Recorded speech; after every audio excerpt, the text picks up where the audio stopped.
અગાઉ વાત કરી એસપીસીસી માં સેક્રેટરી વિશેની કે શરૂઆતમાં આપણે જોયું કે સેક્રેટરી છે, સેક્રેટરીના પ્રકારો છે, કયા કયા પ્રકારના સેક્રેટરી હોઈ શકે છે.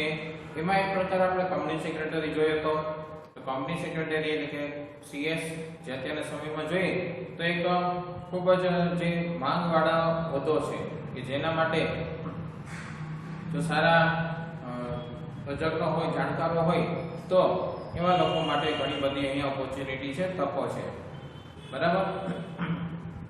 તો એ આપણે ગુણો જોઈએ કે ક્યાં ક્યાં એના ગુણો હોવા જોઈએ સેક્રેટરીની અંદર કે સારો સાક્ષી હોવું જોઈએ, યોગ્ય નિર્ણય શક્તિ હોવી જોઈએ, ત્વરિત નિર્ણય શક્તિ હોવી જોઈએ, એનામાં જે વિવિધ ભાષાનું જ્ઞાન હોવું જોઈએ. ઉપરાંત કેટલીક લાયકાતો આપણે એમની જોવાની અમુક મુદ્દાઓ આપણે પાઠ થાય જોઈ લઈએ બીજા પાઠની અંદર. બરાબર. પછી ત્રીજો પાઠ શરૂ કરશું. તો સેક્રેટરીની લઘુત્તમ લાયકાત કંપની ધારામાં જણાવેલી છે તે પ્રમાણે સેક્રેટરી પાસે એના કરતાં વધુ લાયકાત હોય તો તે સેક્રેટરી તરીકે ફરજ બજાવી શકે છે. બરાબર. આ લાયકાતો શિક્ષણ અને તાલીમ દ્વારા મેળવી શકાય છે. બરાબર. એવી લાયકાતો નથી કે કુદરતી ગુણો નથી કે જે બાય ગોડ ગિફ્ટેડ હોય કે એ મળેલા હોય તો જ થઈ. શિક્ષણ દ્વારા આ લાયકાતો છે એમાં વધારો કરી શકાય છે. શૈક્ષણિક લાયકાત છે તો સેક્રેટરી માટે સૌથી પહેલા તો ઇન્સ્ટિટ્યૂટ ઓફ સેક્રેટરી પાસે institute of company secretary of ઇન્ડિયાનું પ્રમાણપત્ર હોવું જોઈએ. એટલે કે એ જગ્યાએથી એને આનો અભ્યાસ કરેલો હોવો જોઈએ. એટલે કે બીજી રીતે કહીએ તો કંપની ધારાની જોગવાઈ મુજબ સેક્રેટરી હોવો જોઈએ. કારણ કે આનો અભ્યાસ કરે એટલે સેક્રેટરી કહેવાય. બરાબર. તો અભ્યાસ કરે એટલે સેક્રેટરી હોવો જોઈએ. ઉપરાંત કાયદાની ડિગ્રીઓ અને દસ્તાવેજો બનાવવામાં અને કરણ ઘડતરમાં મદદરૂપ બને છે. તો આ ક્યાં ઉપયોગ થશે તો કે કાયદાની જે આ ડિગ્રી છે એ કાયદાકીય દસ્તાવેજો બનાવવામાં છે કે વિવિધ કરારો બનાવવાના છે. કારણ કે સેક્રેટરી કંપનીમાંથી ઘણા બધા પક્ષકારો સાથે કરાર કરવાના હોય છે, તેમાં પણ ઉપયોગી થાય છે આ શૈક્ષણિક લાયકાત. પછી હિસાબી વ્યવસ્થાનું જ્ઞાન, અકાઉન્ટિંગ નોલેજ, કંપનીના હિસાબે વ્યવસ્થિત રખાય, કાયદા મુજબ રખાય સૌથી અગત્યનું, અને સમયસર ઓડિટ થાય કે તેની ફરજ છે. ઓડિટ શું હોય તો કે જે હિસાબો કર્યા હોય એને રીચેકિંગ કરીને ઓડિટ કહે. જે ચાર્ટર્ડ એકાઉન્ટન્ટ છે એ કરે છે. બરાબર. જે સર્ટિફાઈડ છે એ કરે છે અને પોતાનો એક અહેવાલ આપે છે. તો જે સરળ સમયસર જે સરળ સમજ વાર્ષિક હિસાબો રજૂ કરી શકાય, જેથી કરીને જો હિસાબો બરાબર રીતે આપેલા હોય ને તો સમયસર શેરહોલ્ડરો એટલે કે ધંધાના માલિકો કહેવાય એના સમક્ષ આપણે વ્યવસ્થિત રીતે રજૂ કરી શકીએ. આ બધું ત્યારે શક્ય બને જ્યારે તેની પાસે હિસાબી વ્યવસ્થાનું પ્રાથમિક જ્ઞાન તો હોવું જ જોઈએ. તો જ આ બધી વસ્તુ છે એ શક્ય બનશે. એટલે જો હિસાબી વ્યવસ્થાનું જ્ઞાન હોય તો સેક્રેટરી છે એ આ પ્રકારના કાર્યો કરી શકે છે અને એના જે ખરા જે માલિકો છે શેરહોલ્ડરો એના પ્રત્યે પોતાની જવાબદારી છે એ નિભાવી શકે છે. એટલે શેરહોલ્ડર સેક્રેટરી પાસે એ જ્ઞાન હોવું જરૂરી છે. પછી કાર્યાલય સંચાલનનું જ્ઞાન, કારણ કે કંપની સેક્રેટરી સંચાલક મંડળની, શેરહોલ્ડરની, ડિબેન્ચરહોલ્ડરની, લેણદારોની ઘણી બધી સભાઓ કરવાની હોય છે એટલા માટે. અને ઉપરાંત કાર્યાલયનો વડો છે સેક્રેટરી છે. કારણ કે જે કાર્યાલય વિભાગ છે એનો વડો સેક્રેટરી છે. કાર્યાલયના કાર્યની ફાળવણી માટે જુદા જુદા વિભાગો વચ્ચે સંકલન સાધવા પાસે તેની પાસે કાર્યાલય સંચાલનનું જ્ઞાન આવશ્યક છે. કારણ કે અહીં ઘણા બધા વિભાગો છે. દરેક વિભાગમાં કયું કાર્ય થાય છે અને દરેક વચ્ચે સંકલન સાધવાનું કાર્ય છે સેક્રેટરી કરવાનું છે. તો આ મહત્વનું કાર્ય એક કરશે. એટલું જ નહીં, રોજબરોજના કાર્યાલયના સંચાલનમાં ઊભા થતા પ્રશ્નોનો ઉકેલ લાવવા માટે પણ કાર્યાલય સંચાલનનું જ્ઞાન હોવું જરૂરી છે. રોજબરોજના જે કાર્ય થાય છે એમાં કેટલાક પ્રશ્નો ઉદ્ભવી શકે છે.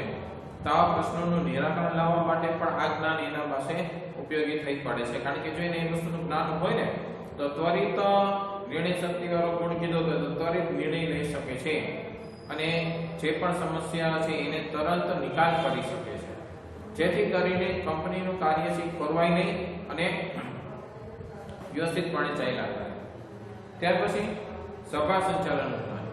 કારણ કે શેરહોલ્ડરે ઘણી બધી સભાઓ બોલાવવાની હોય છે, સંચાલક મંડળની હોય, લેણદારોની હોય કે અન્ય પક્ષકારોની હોય, ડિબેન્ચર હોલ્ડરની હોય, શેર હોલ્ડરની હોય, તો વગેરે સભાઓ ભરવાની હોય છે. તો આ સભાઓ ભરતા પહેલા, સભા પછી અને સભા દરમિયાન ઘણી બધી ફરજો એને નિભાવવાની હોય છે. એટલે કે અલગ અલગ સમયે એને અલગ અલગ કાર્ય કરવાનું હોય છે, તો જ કંપનીનું સંચાલન અસરકારક રીતે થઈ શકે. કારણ કે ઘણી બધી જવાબદારી સભા પહેલાની હોય છે, જેમ કે શેરહોલ્ડરને નોટિસ આપવી, સભામાં હાજર રહેવા માટે જણાવવું, જેની સભા છે એને હાજર રહેવા માટે જણાવવું.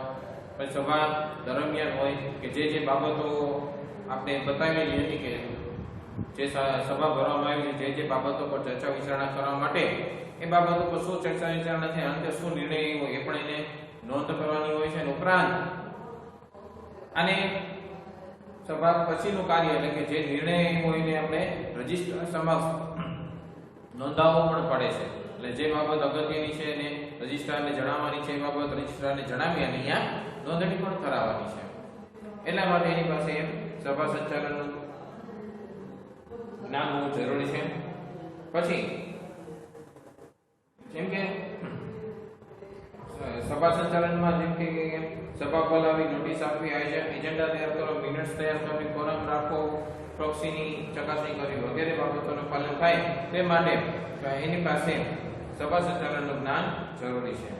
પછી વિવિધ કાયદાઓનું જ્ઞાન, કારણ કે વર્તમાન સંસ્કૃતિમાં સેક્રેટરી પાસે વિવિધ કાયદાઓનું જ્ઞાન આવશ્યક છે, તો જ સંચાલકનો અસરકારક રીતે ઉપયોગ કરી શકે. કારણ કે વિવિધ કાયદાઓનું જ્ઞાન હોય, અત્યારે તો ઘણા બધા કાયદા હોય, જેમ કે મજૂરોને લગતો કાયદો હોય, ઉત્પાદનને લગતા કાયદા હોય, ગ્રાહકને લગતા કાયદાઓ હોય કે સંચાલનને લગતા કાયદાઓ હોય. આ બધા કાયદાનું જો જ્ઞાન હોય ને તો એ બરાબર રીતે કાયદાકીય રીતે કાર્ય કરી શકે, અજાણતા પણ એનાથી ભૂલ ન થાય અને લોકો છે એની યોગ્ય રીતે કાયદાકીય માર્ગદર્શન મળી રહે એના માટે એમની પાસે કાયદાકીય નોલેજ હોવું જરૂરી છે. તો આ કાયદાઓમાં ખાસ કરીને ભારતીય કરારનો કાયદો, સેબીનો કાયદો, માલ વેચાણનો કાયદો, સ્ટેમ્પ ડ્યુટીનો કાયદો, પ્રોવિડન્ટ ફંડ અંગેનો કાયદો, જામીનગીરી અંગેનો કાયદો, વેટ અંગેનો, સર્વિસ ટેક્સ અંગેનો, એમ વિવિધ પ્રકારનું જ્ઞાન જો આવું ધારકીય જ્ઞાન સેક્રેટરી પાસે હોય તો આ બધી બાબતો સરળ બની જાય છે કાર્ય કરવાનું અને કંપની સંભવિત કાનૂની મુશ્કેલીથી કંપનીને દૂર રાખી શકે છે. અને કાનૂની મુશ્કેલી તો જ આવે કે જો કાયદાનું ઉલ્લંઘન થાય, કાયદાનો ભંગ થાય. પણ જો આવું થાય જ નહીં, કાયદાનું ઉલ્લંઘન ન થાય, કાયદાનો ભંગ અજાણતા ન થાય, તો કંપની છે એને કાયદાકીય બાબતોથી એ દૂર રહે છે. એના પરિણામે કંપની છે વ્યવસ્થિત રીતે સરળતાથી ચાલ્યા કરે છે અને કંપનીનું કાર્ય કંઈ ખોરવાતું નથી. પછી આર્થિક અને રાજકીય પ્રવાહોનું જ્ઞાન, કારણ કે કંપની અંદર જે કાર્ય થાય છે તો શેરહોલ્ડરને ખબર છે, પરંતુ આર્થિક અને રાજકીય પ્રવાહોની પણ એને અંદાજ હોવો જોઈએ. એટલે એ કંપની સમાજમાં અસ્તિત્વ ધરાવે છે અને સમાજનો જ એક ભાગ છે. હવે અને સમાજના વિવિધ પક્ષકારો સાથે સંકળાયેલા છે. તેથી સેક્રેટરીએ શું કરવાનું છે તો કે પ્રવર્તમાન જે બનાવો બને છે કે જે પ્રવર્તમાન પ્રવાહોથી માહિતગાર થઈને પલટાતા પ્રવાહોથી વાકેફ થઈ અને સંચાલક મંડળને તેની જાણ કરી માર્ગદર્શન આપીને કંપની માટે લાભદાયક પરિસ્થિતિનું નિર્માણ કરી શકે છે. કારણ કે ઘણી વખત શું હોય તો કે પ્રવાહોની ખબર પડતી હોય, આર્થિક બાબતોની જોઈને અંદાજ આવી જાય તો ભવિષ્ય માટેનું આયોજન અત્યારથી કરી શકે અને જે કંપની માટે ફાયદારૂપ થઈ શકે. બરાબર, કંપનીને એ ફાયદો કરાવી શકે છે. તો એના માટે શું કરશે તો કે એને એવું જ્ઞાન મળે તો તરત જ સંચાલકોને જાણ કરે, આ બાબત વિશે સંચાલકોને માર્ગદર્શન પણ આપે અને ધંધા માટે એ નફાકારક પરિસ્થિતિનું એક નિર્માણ કરી શકે છે. સમાજમાં પ્રવર્તમાન આર્થિક અને રાજકીય પ્રવાહો કંપનીને ચોક્કસપણે અસર કરે છે. કારણ કે સમાજનો ભાગ છે તો સમાજની જે વસ્તુ અસર કરે છે એ વસ્તુ કંપનીને પણ અસર કરશે અને આવા પ્રવાહોનું જ્ઞાન અહીંયા જરૂરી બને છે. પછી સાંપ્રત સમસ્યાઓનું જ્ઞાન. સાંપ્રત સમસ્યાઓ એટલે કે વર્તમાન પ્રવાહો જે છે અત્યારે હાલમાં જે સમસ્યાઓ ઉદ્ભવે છે અથવા તો જે સમસ્યાઓ અત્યારે છે અને સાંપ્રત સમસ્યાઓ છે એટલે કે સાંપ્રત સમસ્યાઓથી માહિતગાર થવું એના માટે આવશ્યક છે. આ સમસ્યાઓ કંપનીના વિકાસ ઉપર અસર કરે છે. કારણ કે સમસ્યાઓ એટલે કંપનીનો વિકાસ અટકે, ઉત્પાદન અટકે, એટલે કે એના વિકાસ ઉપર અસર કરે જ છે. જેમ કે આસામમાં ખનિજ તેલ ઉપર નિકાસનો પ્રતિબંધ ત્યાંના કેટલાક સ્થાનિક રહીશો છે અને સ્થાનિક સંગઠનોએ કર્યો હતો. તો સાંપ્રત સમસ્યાની ઊભી થયેલી પરિસ્થિતિ અનુસાર સેક્રેટરી સંચાલક મંડળને માર્ગદર્શન અને ભવિષ્યમાં ઊભી થનારી સમસ્યાઓ અંગે આગમચેતી આપે છે. બરાબર. તો સાંપ્રત સમસ્યાઓમાં એટલે કે અત્યારે જે ઉદ્ભવી છે સમસ્યાના માટે શું કરવું જોઈએ એનું માર્ગદર્શન સંચાલકોને સેક્રેટરી આપે છે. ઉપરાંત ભવિષ્યની સમસ્યાઓ વિશે પણ માહિતગાર કરી શકે છે કે ભવિષ્યમાં પણ આવી સમસ્યાઓ અથવા આ પ્રકારની સમસ્યાઓ ઉદ્ભવી શકવાની શક્યતા પૂરેપૂરી છે. તો એવી સમસ્યાઓ માટે એ લોકોને જે સંચાલકો છે એને માહિતગાર કરી શકે છે, એના વિશે જાણકારી આપી શકે છે. પછી અંગ્રેજી ભાષા પર પ્રભુત્વ અને અન્ય ભાષાઓનું જ્ઞાન. કારણ કે કંપનીના બધા જ કાજો અંગ્રેજી ભાષામાં થાય છે, એટલે અંગ્રેજી ભાષાનું જાણકાર હોવું જરૂરી છે. અને સેક્રેટરીએ જુદા જુદા પક્ષકારો સાથે કંપનીમાંથી પત્ર વ્યવહાર કરવાનો હોય છે. અને આ પક્ષકારો છે ભારતના આખા દેશમાં ફેલાયેલા હોય છે. એવું નથી કોઈ વિસ્તાર પૂરતા, પણ દેશના ઘણા બધા વિસ્તારોમાં ફેલાયેલા હોય છે. તો સેક્રેટરીને જુદા જુદા પક્ષકારો સાથે કંપની વતી પત્રોચ્ચાર કરવાનો હોય છે. તેથી અંગ્રેજી ભાષામાં તેને મહારત હાંસલ કરવી જરૂરી બને છે. અંગ્રેજી ભાષા પર પ્રભુત્વ હોય અને યોગ્ય પકડ હોય તો એ પત્ર વ્યવહાર સરળતાથી અને અસરકારક રીતે કરી શકે છે. કંપનીનો વિસ્તાર થતા વિદેશી કંપની સાથે પણ કાર્ય કરવાનું થાય છે. કારણ કે કંપની છે વિસ્તાર થાય અને એક દેશમાંથી બીજા દેશમાં વિસ્તાર પામે ત્યારે વિદેશી કંપનીઓ સાથે કામ કરવાનું હોય છે. તો એવા સમયે વિદેશી ભાષાનું જ્ઞાન કંપની સેક્રેટરીને કરારો કરવા મદદરૂપ થાય છે. કારણ કે એની સાથે કરાર કરવો હોય તો એની ભાષાનું જ્ઞાન હોય તો આપણને મદદરૂપ થઈ શકે છે. પછી જનસંપર્કનું જ્ઞાન. સેક્રેટરી કંપનીના જુદા જુદા પક્ષકારો સાથે કાર્ય કરવાનું હોય છે અને તેથી તેમની જોડે સંપર્ક સાધવો પણ જરૂરી છે. કારણ કે સંપર્ક વગર એની સાથેનો જો સંપર્ક ન હોય તો પછી એના જે પ્રશ્નો છે, એની જે જરૂરિયાતો છે એનો અંદાજ આવી શકતો નથી. તેથી તેમનામાં વિશ્વાસ કેળવી શકાય. જો એના સાથે સંપર્કમાં હોય તો એનો વિશ્વાસ કેળવી શકાય, જેથી કરીને એક આદાન પ્રદાન જોઈએ, વિચારો છે, માહિતી છે, એનું આદાન પ્રદાન આપણે થઈ શકે. કંપની સેક્રેટરી જો યોગ્ય જન સંપર્કનો જ્ઞાનનો ઉપયોગ કર્યો હોય તો લાંબા ગાળે કંપનીની પ્રતિષ્ઠામાં વધારો કરી શકાય છે. તેથી જનસંપર્કનું જ્ઞાન હોવું જોઈએ. તો લાંબા ગાળે શું છે તો કે કંપનીની પ્રતિષ્ઠામાં વધારો કરશે. ભલે ગુણ સેક્રેટરી છે, લાયકા સેક્રેટરી છે, કાર્ય સેક્રેટરી છે, પણ સેક્રેટરી કંપની વતી કાર્ય કરે છે એટલે એનો લાભ કંપનીને પણ મળે છે. તો લાંબા સમયે કંપની માટે ફાયદાકારક બાબતોનું સર્જન કરી શકે છે. પછી કોમ્પ્યુટર અને અન્ય ઇલેક્ટ્રોનિક સાધનોનું જ્ઞાન. વિકસિત સમાજમાં અને આધુનિક કંપનીઓમાં મોટાભાગનું દરેક કાર્ય આજે કોમ્પ્યુટર દ્વારા થાય છે. બરાબર. કારણ કે કોમ્પ્યુટર દ્વારા શેરહોલ્ડરો, ડિબેન્ચરો, સંચાલક મંડળો, કંપની સાથે જે જોડાયેલા પક્ષકારો છે એને કંપની અંગેની અન્ય બાબતો, પક્ષકારો વિશેની વિશાળ માહિતી સંગ્રહ કરી શકાય છે. કારણ કે આ બધાની માહિતી છે એક જ જગ્યાએ આપણે સંગ્રહ કરી શકીએ છીએ, વિશાળ માહિતી આપણે સંગ્રહ કરી શકીએ છીએ, જેના કારણે સમય, સાધન અને માનવ શ્રમનો બચાવ થાય છે. કારણ કે સમયનો બચાવ થાય, ઝડપી અને એક જ જગ્યાએ તમને વસ્તુ મળી રહે છે. સાધનનો બચાવ થાય છે, જાજી બધી ફાઇલો કે જાજા બધા પુસ્તકો રાખવાની જરૂર પડતી નથી, અને માનવ શ્રમનો બચાવ થાય છે. કારણ કે સરળતાથી એ માહિતી જે અંદર સ્ટોર કરેલી છે એને ગોતી શકો છો અને એનો ઉપયોગ કરી શકો છો, એટલે બચાવ થાય છે માનવ શ્રમનો પણ. એટલા માટે સેક્રેટરી પાસે કમ્પ્યુટરનું જ્ઞાન હોવું જરૂરી છે. તો આધુનિક સમયમાં કમ્પ્યુટરનું જ્ઞાન હોવું ખૂબ જ જરૂરી છે. કારણ કે દરેક વ્યવહાર કમ્પ્યુટર થકી થાય છે, તો કમ્પ્યુટરનું જો જ્ઞાન હોય તો જ આ વસ્તુ શક્ય બને, એટલે એ જ્ઞાન હોવું જરૂરી છે.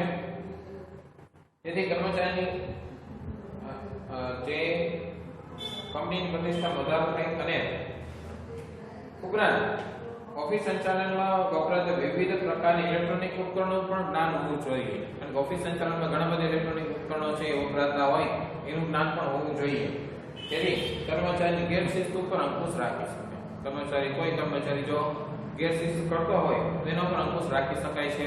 તો આવા જો ટેકનોલોજીકલ સાધનો છે, ઇલેક્ટ્રિક સાધનો છે, કોમ્પ્યુટર છે, એનો ઉપયોગ આવડતો હોય તો એનો ઉપયોગ કરી અને કંપની માટે ફાયદાકારક પરિસ્થિતિનું નિર્માણ કરી શકે છે. બરાબર. પછી સેક્રેટરીની નિમણૂક અને તેને લગતી જોગવાઈઓ. નવા કંપની ધારા 2013 મુજબ કંપની સેક્રેટરી ચાવી રૂપે વ્યક્તિ છે, એટલે કી મેનેજરિયલ ફેક્ટર છે. તેની નિમણૂક વખતે કેટલીક જોગવાઈઓનું પાલન કરવાનું હોય છે, જેમ કે જે કંપની ભરપાઈ થયેલી મૂડી ₹5 કરોડ કે તેથી વધુ હોય ત્યાં કંપની સેક્રેટરી નિમણૂક કરવી ફરજિયાત છે. બીજું, સેક્રેટરી તરીકે જીવંત વ્યક્તિને જ નિમણૂક આપી શકાય છે. કાયદેસરની કૃત્રિમ વ્યક્તિ છે એ સેક્રેટરી તરીકે ફરજ બજાવી શકે નહીં. જે વ્યક્તિની નિમણૂક કરવાની તે વ્યક્તિ institute of company secretary of India નું પ્રમાણપત્ર ધરાવતી હોવી જોઈએ, એટલે એને એ વિશેનું જ્ઞાન શિક્ષણ પ્રાપ્ત કરેલું હોવું જોઈએ. કંપની સેક્રેટરી નાદાર, અસ્થિર મગજની કે સગીર વયની વ્યક્તિ ન હોવી જોઈએ, એની નિમણૂક થઈ શકે નહીં. કંપની સેક્રેટરી તરીકે નિમણૂક કરવા માટે સંચાલક મંડળની સભામાં ઠરાવ પસાર કરવો પડે અને આ ઠરાવમાં કંપની નિમણૂક અંગેની શરતો, મહેનતાણું, મેમ્બરશિપ નંબર હોવો જોઈએ અને સેક્રેટરી પાસે કેએમપી કી મેનેજર પર્સન તરીકે નિમાવવા માટે સંમતિ લેવી પડે કે સંમતિ આપે છે એવી એની સંમતિ લેવી પડે અને કંપની રજિસ્ટ્રાર પાસે ફોર્મ MGT 14 જેની સાથે સંચાલક મંડળનો ઠરાવ અને સેક્રેટરી પાસેથી કેએમપી તરીકે કાર્ય પર લીધેલ સંમતિ પત્ર નોંધાવવું પડે. પછી ફોર્મ MR1 ની સાથે જે વ્યક્તિની નિમણૂક કેએમપી તરીકે થયો તેની સંમતિ અને સંચાલક મંડળનો ઠરાવ 60 દિવસમાં રજિસ્ટ્રાર સમક્ષ નોંધાવવો પડે છે. બરાબર. અને આ સેક્રેટરીના હોદ્દાનો અંતની વાત છે. એક મુદ્દો કે સેક્રેટરીના હોદ્દાનો અંત કઈ રીતે આવે છે, કારણ કે સેક્રેટરીની નિમણૂક સંચાલક મંડળની સભામાં ઠરાવ પસાર કરીને કરવામાં આવે છે. આપણે હમણાં જ વાત કરી કે સંચાલક મંડળની સભામાં ઠરાવ પસાર કરી અને સેક્રેટરીની નિમણૂક કરવામાં આવે છે.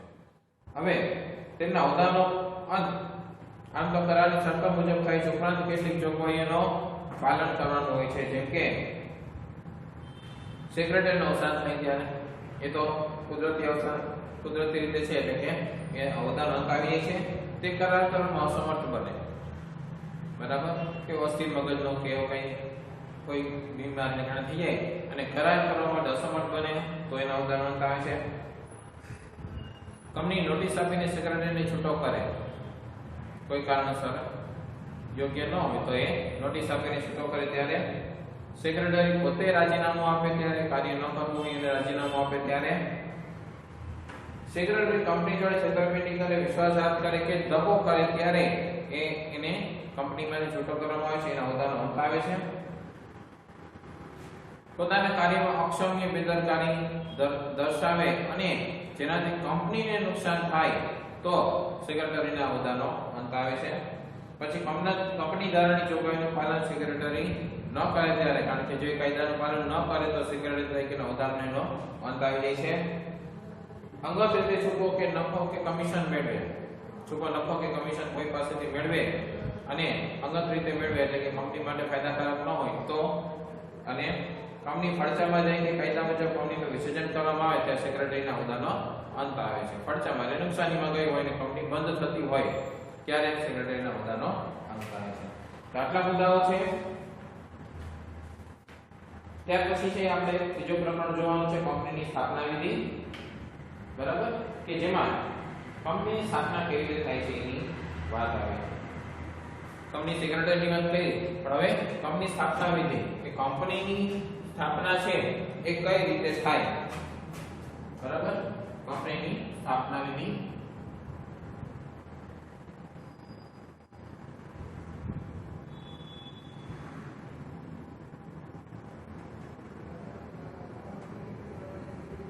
કંપનીની સ્થાપના કઈ રીતે કરી, કારણ કે વાણિજ્ય વ્યવસ્થામાં આપણે જોઈએ તો કંપની વિશે વાત કરીએ, કંપની સેક્રેટરી, તો આ સેક્રેટરી જેના માટે કામ કરે છે એ કંપનીની વાત કરવાની છે, એટલે કે આ કંપની છે એના વિશેની માહિતી. તો અહીંયા કંપનીની સ્થાપના વિધિ તો વાણિજ્ય વ્યવસ્થામાં સ્વરૂપમાં વિશાળ વેપાર માટે કંપનીની સ્વરૂપ ખૂબ જ અનુકૂળ ગણાય છે, કારણ કે આપણે કીધું છે કે જે ધંધાકીય વ્યવસ્થાના સ્વરૂપો છે એમાં સૌથી વિશાળ સ્વરૂપ હોય તો કંપની છે અને ખૂબ જ અનુકૂળ ગણાય છે, કારણ કે વધારે ઉત્પાદન થાય છે, વધારે માણસોને રોજગારી મળે છે, વધારે વિસ્તાર થાય છે, જેને કારણે એ સમાજની અંદર સારા કાર્યો કરી શકે છે. તો એ બધા કારણોથી કંપનીનું સ્વરૂપ છે અનુકૂળ ગણાય છે. કંપની કૃત્રિમ વ્યક્તિત્વ ધરાવે છે, આપણે અગાઉ પણ કીધું કે એની પાસે કૃત્રિમ વ્યક્તિત્વ છે. તેનું કાયદાકીય વ્યક્તિત્વ આપોઆપ અસ્તિત્વમાં આવતું નથી. અસ્તિત્વ માટેની વિધિ જટિલ અને સમય માંગી લે એવી હોય છે, લાંબી છે. તો વ્યક્તિગત માલિકીની સ્થાપના સરળ થઈ શકે છે. ભાગીદારી પેઢીની સ્થાપના છે ફરજિયાત છે, પરંતુ તેની સરખામણીએ કંપનીની સ્થાપના વિધિ લાંબી, અટપટી અને જટિલ છે, બરાબર, અને ખર્ચાળ પણ છે. કંપનીદારની જોગવાઈનું પાલન કર્યા બાદ કંપની અસ્તિત્વમાં આવે છે. કારણ એની કંપનીદારની જોગવાઈઓ છે જે જણાવેલી છે એનું પાલન કરવાનું છે અને પછી કંપની અસ્તિત્વમાં આવે છે. તો આવી રીતે કૃત્રિમ કાનૂની વ્યક્તિત્વને અસ્તિત્વમાં લાવવાનું કાર્ય કરનારને સ્થાપક, પ્રયોજક કે પ્રવર્તક એટલે કે પ્રમોટર તરીકે ઓળખવામાં આવે છે. એટલે કે જે કંપનીને અસ્તિત્વમાં લાવવાનું કાર્ય કરે છે એને સ્થાપક તરીકે ઓળખવામાં આવે છે. હવે એનો અર્થ કંપનીનો કાયદાકીય રીતે ટેકનોલોજી કોઈ ચોક્કસ અર્થ નથી, કારણ કે કાયદાની અંદર કોઈ ચોક્કસ વ્યાખ્યા એવી મળતી નથી, બરાબર. પરંતુ બ્રિટિશ કોમન લો મુજબ કંપનીનો કાયદાકીય વ્યક્તિ અથવા કૃત્રિમ વ્યક્તિ એવો અર્થ થાય છે. કાયદાકીય અથવા તો કૃત્રિમ વ્યક્તિ, કાયદાએ જેને વ્યક્તિનું સ્થાન આપેલું છે, વ્યક્તિનો દરજ્જો આપેલો છે, કૃત્રિમ વ્યક્તિનો દરજ્જો આપેલો છે, એ પ્રમાણે એને કંપની કહેવાય છે. કંપનીના સભ્યો બદલાઈ જાય, નિવૃત્ત થાય કે મૃત્યુ પામે તો પણ કંપનીના અસ્તિત્વ પર કોઈ અસર પડતી નથી. એટલે કે કંપની તો એ ચાલુ જ રહે છે, એના અસ્તિત્વ પર કોઈ ફેરફાર થતો નથી. વ્યાખ્યા જોઈએ તો કંપની ધારણાની વ્યાખ્યા છે 2013 પ્રમાણે કંપની એટલે કંપની દ્વારા 2013 પ્રમાણે સ્થપાયેલી આપેલા કોઈ પણ કંપની દ્વારા અન્વયે સ્થપાયેલી કંપની જેને કંપની કહી શકાય. એટલે કોઈ પણ કંપની ધારા પ્રમાણે એ સ્થપાયેલી હોવી જોઈએ. અત્યારે પ્રવર્તમાન કંપની ધારા હોય એ પ્રમાણે, નવી કંપની હોય તો એ પ્રમાણે સ્થાપના થશે. જૂની કંપની હોય તો આ કાયદાથી પહેલા જે કાયદાઓ હતા એ અનુસાર જે સ્થપાયેલી હોય એને કંપની તરીકે ઓળખી શકાય છે. કંપનીના લક્ષણો છે સ્વતંત્ર વ્યક્તિત્વ, કંપનીના સભ્યોની મર્યાદિત જવાબદારી, કાયમી અસ્તિત્વ, અલગ મિલકત, પછી શેરનું હસ્તાંતરણ, કંપની દાવો કરી શકે કે કંપની ઉપર દાવો થઈ શકે, વ્યવસાયિક સંચાલન અને નાણાકીય વ્યવસ્થા. તો આ બધી બાબતો છે એ કંપનીને સ્થાપના માટે જરૂરી છે. હવે સ્થાપના કરવી હોય તો એની એક વિધિમાંથી આપણે પસાર થવું પડે એવું કીધું, એટલે કે કંપનીની સ્થાપના વિધિ, જેને કહેવાય કંપનીની સ્થાપના વિધિ. જે મુદ્દો આવવાનો છે કંપનીની સ્થાપના વિધિ.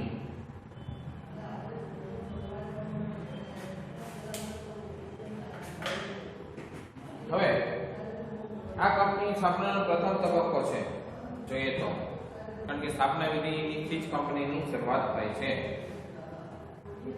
કંપનીની સ્થાપના કરવામાં ઘણી બધી કાયદાકીય જોગવાઈનું પાલન કરવું પડે છે, જેથી કરીને કંપનીની સ્થાપના વિધિ છે જટિલ અને ખર્ચાળ છે, કારણ કે થોડીક લાંબી પ્રક્રિયામાંથી પસાર થવું પડે છે, થોડીક ખર્ચાળ પણ છે, કારણ કે આ પ્રક્રિયા કરવા માટે ખર્ચ પણ લાગશે.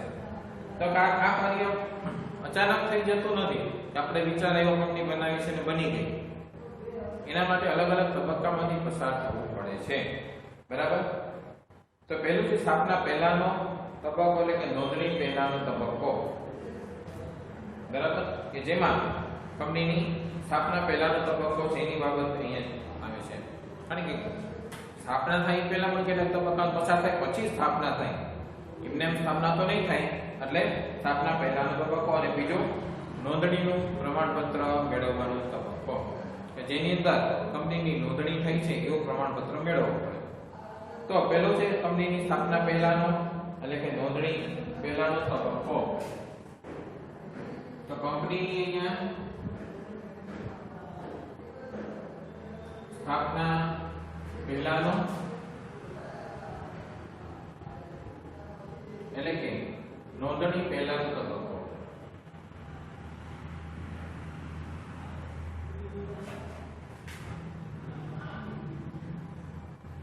નોંધણી પહેલાનો તબક્કો કે જેની અંદર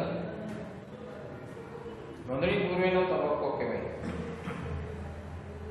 તો આ કંપનીની સ્થાપના પહેલાનો તબક્કો છે. સ્થાપનાનો પ્રથમ પગથિયું કહી શકાય. પ્રારંભિક તબક્કામાં કંપનીની સ્થાપનાની વ્યવહારુ શક્યતા, સાધનોની ઉપલબ્ધિ, મૂડી અને તેના વિશે તપાસ કરવામાં આવે છે. તો કંપની છે એના માટે અલગ અલગ તબક્કામાંથી પસાર થાય છે.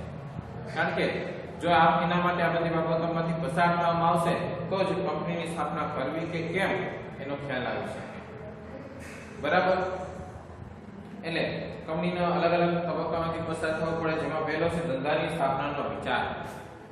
બરાબર. અહીંયા જે સ્થાપના છે એમાં પહેલો મુદ્દો ધંધાની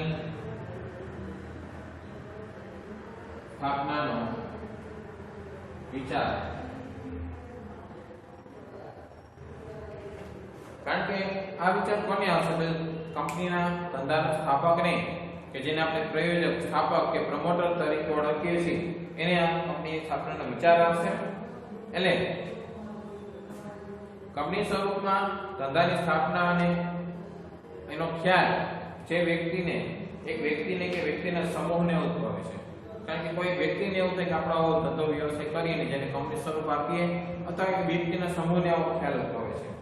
આ ખ્યાલ કંપનીની સ્થાપના તરફ દોરી જાય. આ ખ્યાલ છે એ શું કરે છે? કંપનીની સ્થાપના તરફ દોરી જાય છે. કારણ ખ્યાલ આવે તો સ્થાપના થાય છે. એટલે સ્થાપના આ માનવ શક્તિ તેમજ માલ સામાન્ય સર્જકતા પોષે છે. તો સ્થાપના શું કરે છે? તો કે સ્થાપકના આ બીજા રોપણને તેની કલ્પના શક્તિ અને સર્જકતા પોષે છે. તો સ્થાપકે જે બીજ રોપ્યું છે કંપનીનું, જે આ બીજા રોપણ છે તેની કલ્પના શક્તિ અને સર્જકતાને પોષે છે. એની કલ્પના શક્તિ છે, એનું સર્જન કરવાની જે શક્તિ છે, સર્જકતા છે, એને પોષે છે. તે તેમાં રહેલા જોખમો ઉઠાવવા તૈયાર હોય છે. કારણ કે ધંધો છે એની અંદર જોખમ રહેલા છે, તો તે એમાં જે પણ જોખમો આવશે એ જોખમો ઉઠાવવા માટે સૌથી પહેલા તો તૈયાર થઈ જાય છે. અને માનવ શક્તિ તેમજ માલ સામાનનો ક્રિયાશીલ કરી ધંધા તરફ વાળે છે. તો શું કરે છે? માનવ શક્તિ તેમજ માલ સામાનને ક્રિયાશીલ કરે છે, એટલે કે બેયને કામે લગાડે છે અને ધંધા તરફ દોરે છે. જેથી કરીને કારણ કે ધંધો છે બધા થકી ચાલશે, કોઈ એક થકી ધંધો ન ચાલે, એટલે એને માનવ શક્તિને ક્રિયાશીલતા તરફ આગળ વધારે છે. અને ત્યારે કંપની અસ્તિત્વમાં આવે છે. એટલા જ માટે એવું કહેવાય છે કે કંપની છે એ એના સ્થાપકો છે એનો માનસ પુત્ર છે. એટલે કે એના માનસમાંથી ઉદ્ભવેલું એક બીજ છે, એટલે માનસ પુત્ર કહેવામાં આવે છે. એટલે કે પ્રવર્તકનો માનસ પુત્ર કહેવામાં આવે છે. પછી બીજું પ્રાથમિક તપાસ. હવે વૈચારિક ખ્યાલની શક્યતાઓ નિષ્ણાતો દ્વારા તપાસવામાં આવે છે કે જે વિચાર આવ્યો આ ખ્યાલ અમલમાં મૂકીએ તો શું થઈ શકે. હજી તપાસ એની કરવી પડે. પ્રાથમિક તપાસ કહે છે તો જેમાં સૌથી પહેલા આવક અને ખર્ચનો અંદાજ લગાવવામાં આવે છે. કે કારણ કે કોઈ પણ ધંધો કરવો હોય તો સૌથી પહેલું એ જરૂરી છે કે એમાં આવક કેટલી થશે અને ખર્ચ કેટલો થશે, તો જ આગળ વધી શકાય છે. અને જેના પરિણામ સંતોષકારક હોય તો ઘનિષ્ઠ તપાસ કરવામાં આવે છે. એટલે આ પ્રાથમિક તપાસ છે જેમાં આવક અને ખર્ચની માહિતી મેળવીએ છીએ. જો એના પરિણામો સંતોષકારક હોય એટલે કે સારી એવી આવક મળવાની પૂરેપૂરી શક્યતા હોય તો ઘનિષ્ઠ તપાસ થાય છે. એટલે કે એના પછીના તબક્કામાં આગળ વધે છે જેને કહેવાય છે વિગતવાર તપાસ. હવે જો વિસ્તૃત તપાસ કરવામાં ન આવે તો વિપરીત પરિણામો આવી શકે છે. કારણ કે જો આપણે આવક વધારે છે અને ખર્ચ ઓછો છે એવું કરી દેખાય છે અને આપણે માની અને ધંધો શરૂ કરી દીધો તો આના વિપરીત પરિણામો સ્થાપકોએ ભોગવવા પડે છે. સરકારી નીતિ, કાનૂની નિયંત્રણો, કાચા માલની ઉપલબ્ધિ, માંગ અને પુરવઠાની સ્થિતિ, સહાયક સેવાઓની સગવડ વગેરે બાબતોની ચકાસણી કરાય છે. કારણ કે માત્ર આવક અને ખર્ચથી ધંધો શરૂ ન થાય, એની સહાયક સેવાઓ છે એનો પણ ધ્યાન રાખવાનું, કાનૂની નિયંત્રણો છે એનો પણ ધ્યાન રાખવાનું, કંપનીદારો છે એનું પણ ધ્યાન રાખવાનું છે, બધી બાબતોનું પાલન કરવાનું છે. અને વિગતવાર તપાસથી ચિત્ર સ્પષ્ટ બને છે. એટલે કે આ વિગતવાર તપાસ કરી ચિત્ર સ્પષ્ટ બને છે કે હવે આ બાબતમાં આગળ વધવું કે નહીં. જોઈએ કે એમાં પણ જો સંતોષકારક પરિણામો લાગે તો આગળ વધી શકાય છે, અને પરિણામો સંતોષકારક પરિણામો ન આવે તો એ આગળ વધી શકતો નથી. પછી હજુ સંતોષકારક પરિણામો આવ્યા તો ધંધો શરૂ કરી શકાય એવી શક્યતાઓ ઊભી થઈ જાય છે. એના માટે સાધનોની સગવડો કરવાની હોય છે. બરાબર. તો પ્રોજેક્ટ આગળ ધપાવવાનો નિર્ણય લેવામાં આવે ત્યારે જરૂરી સાધનો જેવા કે મશીનરી, સાધનો, જમીન વગેરેની વ્યવસ્થા કરવા પત્ર વ્યવહાર, કરાર અને જરૂરી વિધિઓ કરવામાં આવે છે. એટલે કે આના માટે જરૂરી વિધિ પસાર કરવામાં આવે છે. વિધિમાંથી કંપનીએ પસાર થવું પડે છે. એટલે કે સંસાધનોની સગવડ ઊભી કરવી પડે છે, જેથી કરીને ધંધો છે એ ચલાવવા માટે જે પ્રારંભિક વસ્તુઓ છે, ટેકો છે એ શરૂ થઈ જાય. બરાબર. પછી નાણાકીય વ્યવસ્થા, જે સાધનો કે મિલકતો ખરીદવા અને સ્થાપવા અંગેના જરૂરી ખર્ચા આવશ્યક બનશે તે અંગેની નાણાકીય બાબતોની વિચારણા થાય અને વિચારણા પછી હાથ ધરાય છે. કારણ કે અહીંયા કયા કયા નાણાકીય સાધનો હશે, કેટલી આવકની જરૂરત પડશે એની અહીંયા વિચાર થાય છે. બરાબર. પછી આવે છે નોંધણીનો તબક્કો.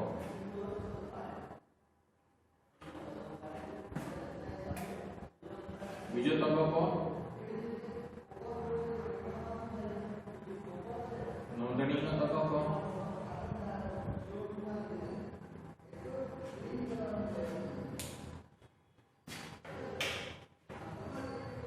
હવે નોંધણી પૂર્વેનો તબક્કો પૂરો થાય એટલે કે કંપનીની સ્થાપનાનો પહેલાનો એટલે કે નોંધણી પહેલાનો તબક્કો પૂરો થાય એટલે તરત હવે નોંધણીનો તબક્કો શરૂ થાય છે, જેમાં કંપનીનું નોંધણીનું પ્રમાણપત્ર મેળવવામાં આવે છે. અહીંયા શું છે, સૌથી પહેલા અહીંયા કહીએ તો નોંધણીનું પ્રમાણપત્ર મેળવવામાં આવે છે. એના માટે જરૂરી કાર્યવાહી કરવી પડે છે. ખાનગી કંપનીમાં મર્યાદિત સભ્ય સંખ્યા તેમજ શેરની ફેરબદલી નિયંત્રિત હોય છે. ખાનગી કંપની હોય તો શેરની સંખ્યા મર્યાદિત છે અને સભ્યોની જે ફેરબદલી છે પણ મર્યાદિત છે. નોંધણી પ્રમાણપત્ર મેળવ્યા બાદ ધંધો શરૂ કરી શકે છે. ખાનગી કંપની માટે છે એ ખાનગી કંપની નોંધણી પ્રમાણપત્ર મેળવે ધંધો શરૂ કરી શકે છે. જ્યારે જાહેર કંપની તો ખાનગી કંપની હોય કે જાહેર કંપની બંને પ્રકારની કંપની માટે નોંધણી પ્રમાણપત્ર મેળવવું જરૂરી છે. જાહેર કંપની તેના પછી ધંધો શરૂ કરવાનું પ્રમાણપત્ર લેવું પડે છે, પણ આ તબક્કામાંથી તો કોઈ પણ કંપની ખાનગી હોય કે જાહેર હોય પસાર થવું પડે છે.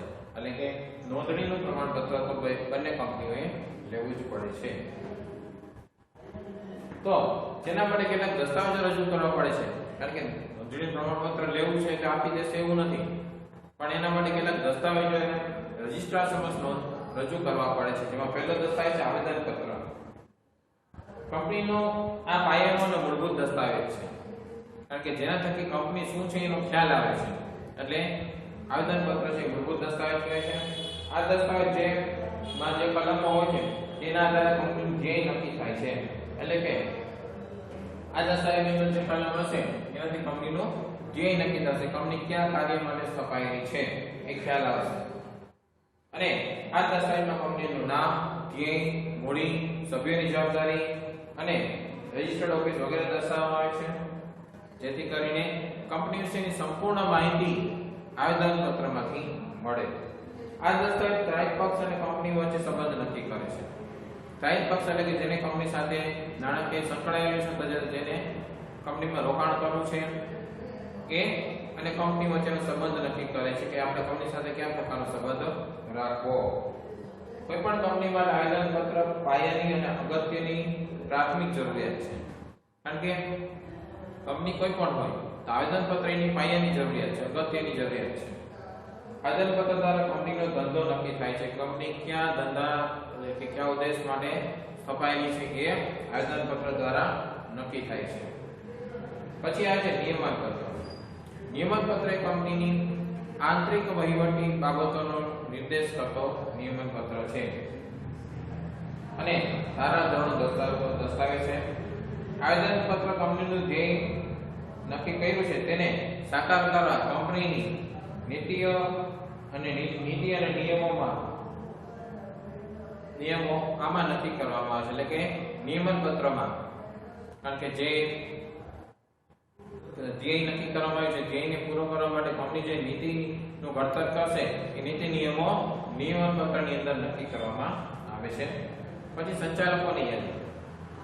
કંપનીના સંચાલક તરીકે જે વ્યક્તિઓ કાર્ય કરવાના છે તેના નામ, સરનામા, ધંધો, ઉંમર, વ્યક્તિત્વ અને રાષ્ટ્રીયતા વગેરે દર્શાવીને તેમના નામોની યાદી કંપની રજિસ્ટ્રાર સમક્ષ મૂકવામાં આવે છે. નિયત કરવામાં આવે તેવી કંપનીમાં સંચાલકોને ઓછામાં ઓછી એક મહિલા સંચાલક હોવી જરૂરી છે, બરાબર? કારણ કે જેથી કરીને મહિલાનો પણ એમાં ભાગ રહે અને ઘણા બધા એના બીજા પણ ફાયદાઓ હોય કે જેથી કરીને એવો નિર્ણય લેવામાં આવે જેથી કે બધાએ ભેગાથી નિર્ણય લે કંપની માટે ફાયદાકારક બને, તો એ નિયમોનું પાલન કરવાનું હોય છે. પછી સંચાલકોની લેખિત સંમતિ અને સોગંદનામું. સંચાલક તરીકે જે વ્યક્તિ કામ કરવા માટે તૈયાર છે એ વ્યક્તિઓએ પોતાની લેખિત સંમતિ આપવાની છે કે પોતે સંચાલક તરીકે કામ કરવા માટે તૈયાર છે એવી લેખિત સંમતિ આપવી પડે. ઉપરાંત ભરણું ભરનારને સૌપ્રથમ અને પ્રથમ સંચાલક રજિસ્ટ્રાર સમક્ષ બીજી અન્ય બાબતોનું સોગંદનામું આપવું પડે છે, જેમ કે તે કોઈ પણ ગુના માટે જે ગુનો કરેલો હોય એના માટે ગુનેગાર ઠરેલ નથી, ગુના માટે ગુનેગાર ઠરેલ નથી. પછી તે કોઈ પણ છેતરપિંડી કે ગેરરીતિ માટે ગુનેગાર ઠરેલ નથી, કારણ કે જેવો કોઈ વ્યક્તિ હોય તો એ કંપની માટે નુકસાનકારક સાબિત થાય છે.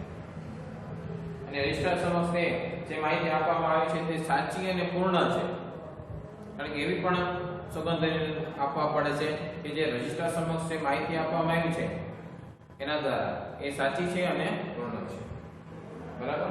ત્યાર પછી આવે છે નિવેદન, ડિક્લેરેશન. કંપનીની સ્થાપના માટે કાયદાની સૂચિત એવી તમામ જોગવાઈઓનું પાલન કરવામાં આવ્યું છે એ દર્શાવતું નિવેદન કંપની રજિસ્ટ્રાર સમક્ષ નોંધાવવું પડે છે. કારણ કે કાયદાની બધી જોગવાઈઓનું પાલન કર્યું છે એવું નિવેદન એને નોંધાવવું પડે છે.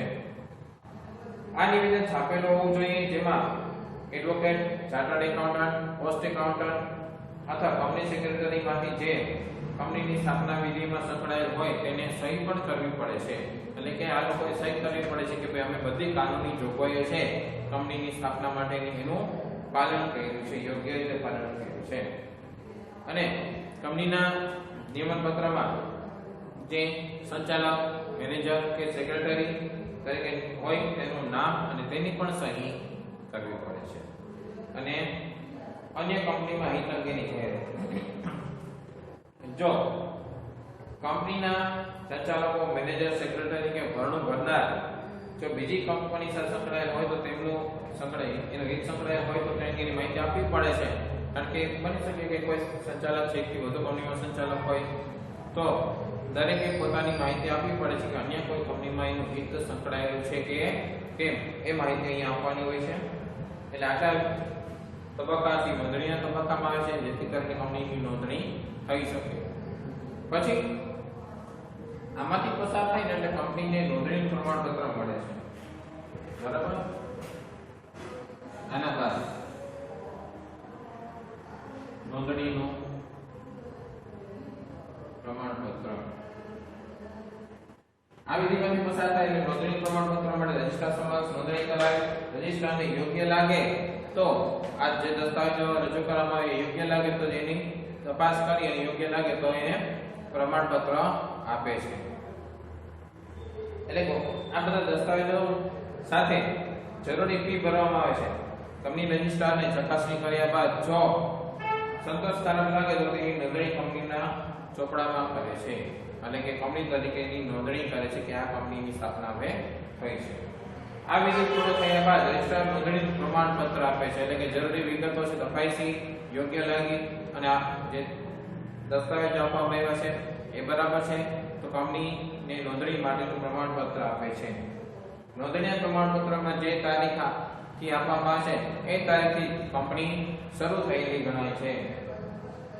એ જ તારીખથી કંપનીની શરૂઆત ગણાય છે. તો કંપની રજિસ્ટર કંપની નોંધણી પ્રમાણપત્ર આપવાની સાથે કંપનીને ઓળખ નંબર આપે છે, એટલે કે કોર્પોરેટ આઇડેન્ટિટી નંબર, એટલે કે CIN આપે છે, કોર્પોરેટ આઇડેન્ટિટી નંબર, જે કંપનીની ઓળખ બને છે. કારણ કે કંપની એ નામથી નંબરથી ઓળખાય છે. ઘણીવાર કંપનીનું નામ છે એ નહીં પણ એના નંબરથી ઓળખાતી હોય છે. તેનો નંબર ઓળખ છે એ નંબર છે એની ઓળખ બને છે અને તેનો સમાવેશ પ્રમાણપત્રમાં કરવામાં આવે છે. કંપની રજૂ કરેલા મૂળ દસ્તાવેજો અને માહિતી પત્રકો કંપની વિશે ન થાય ત્યાં સુધી રજિસ્ટ્રાર ઓફિસે સાચવવા પડે છે. એટલે કે આ દસ્તાવેજો છે એ રજિસ્ટર ઓફિસે બરાબર રીતે સાચવવાના હોય છે, કારણ કે એ જગ્યાએ એ નોંધણી કરાવેલા હોય છે અને આપણે જમા કરાવેલા હોય છે. આ રીતે કંપનીની નોંધણી છે એ થાય છે. કાયદાની જોગવાઈઓ છે એનું પાલન કરી અને થોડી જટિલ, થોડી લાંબી અને થોડી ખર્ચાળ પણ છે, પણ કંપનીનું સ્વરૂપ પણ એવું મોટું છે કે આ બધી વિધિમાંથી પસાર ન થાય તો કંપની અથવા તો કંપની સાથે સંબંધિત પક્ષકારો છે એને કોઈ નુકસાન થવાની શક્યતા છે. આ વિધિ લાંબી શું કામ રાખવામાં આવી છે, જટિલ શું કામ રાખવામાં આવી, જેથી કરીને દરેક બાબતો ઉપર વિચાર થઈ શકે, જેથી કરીને કોઈને પણ નુકસાન ન થાય. ન તો કંપનીના જે હોદ્દેદારો છે, સંચાલકો છે, કર્મચારીઓ છે, અથવા તો કંપની સાથે હિત ધરાવનાર જે હિત પક્ષકાર છે અથવા તો કંપનીના શેરહોલ્ડરો છે, આ કોઈ પણને નુકસાન ન થાય એના માટે આ વિધિ છે એ થોડીક લાંબી રાખવામાં આવી છે, જેથી કરીને દરેક તબક્કામાંથી પસાર થાય એટલે સામાન્ય રીતે કોઈ ભૂલ કે કોઈ એવી બાબત ન રહી જાય કે જે કોઈને પણ નુકસાન કરી શકે. તો આ બધી વિધિમાંથી કંપનીને પસાર થયા પછી જ કંપની છે એ શરૂ થયેલી ગણાય છે. એટલે આ બધી મુદ્દાઓ છે બરાબર વ્યવસ્થિત રીતે કરી લેજો. અને પછીના જે મુદ્દાઓ છે ને નવો જે પાઠ છે આપણે નેક્સ્ટ લેક્ચરની અંદર જોશું.